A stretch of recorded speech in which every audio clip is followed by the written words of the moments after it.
Bonjour, je m'appelle Roxane Gaucheran, j'ai réalisé le film Pyrale. La pyrale du buis, c'est un petit papillon blanc qui a dévasté des hectares et des hectares de buis.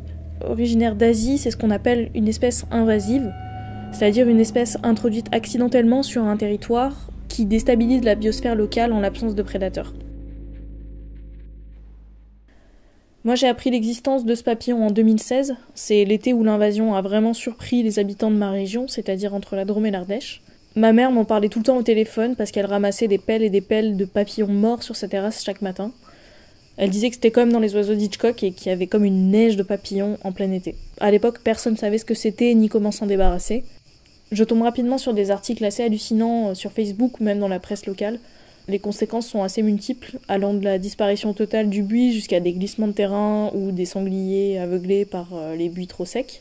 J'étais vraiment fascinée par l'ambiance surnaturelle qui animait ma région et qui menaçait aussi son paysage. Et j'avais envie de comprendre le sens de ce phénomène, ce qu'il disait sur le monde. Dès l'été suivant, on se lance sur les traces du papillon avec ma petite équipe en repérage. La quête se transforme assez vite en traque.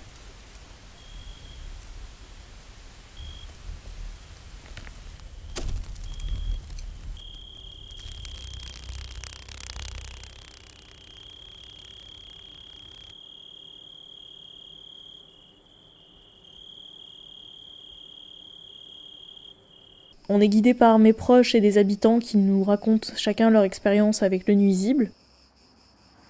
De là commence une collection de témoignages assez fantastiques et fabuleux. C'est pour ça qu'il n'y a plus de feuilles dessus. Et ils sont deux dessus. Ça fait des bestioles comme ça. C'est assez naturellement finalement que le film glisse vers le cinéma fantastique. Mon chemin croise celui de Lou, la petite sœur de ma meilleure amie, qui s'apprête à quitter la Drôme pour ses études. Une fois, à Pont-de-Marie, j'y suis allée avec Adrien. Et il y avait, on était allé juste pour aller se baigner. Il était minuit, c'était le soir, il était pleine nuit.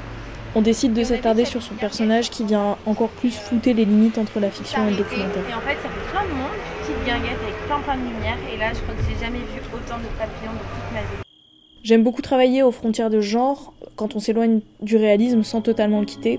J'ai vraiment fait ce film en imaginant un spectateur actif qui s'interroge toujours sur ce qui est de l'ordre du documentaire ou de la fiction, et qui finit simplement par se demander ce qui se raconte, où chacun peut interpréter à sa façon ce que ce phénomène nous dit humblement du monde. Dans cette étrange période qu'on traverse, où un pangolin et une chauve-souris font quasiment vaciller l'humanité, ça semble important d'observer notre rapport aux autres espèces et de se demander ce qu'elles disent de nous aussi.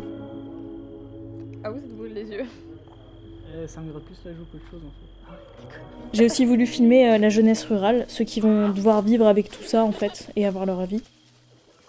Du coup ça parle aussi d'amour. J'en profite pour remercier mon équipe qui a été si patiente et si bienveillante. On espère que vous aimerez ce film qu'on a vraiment fait avec toute notre sincérité.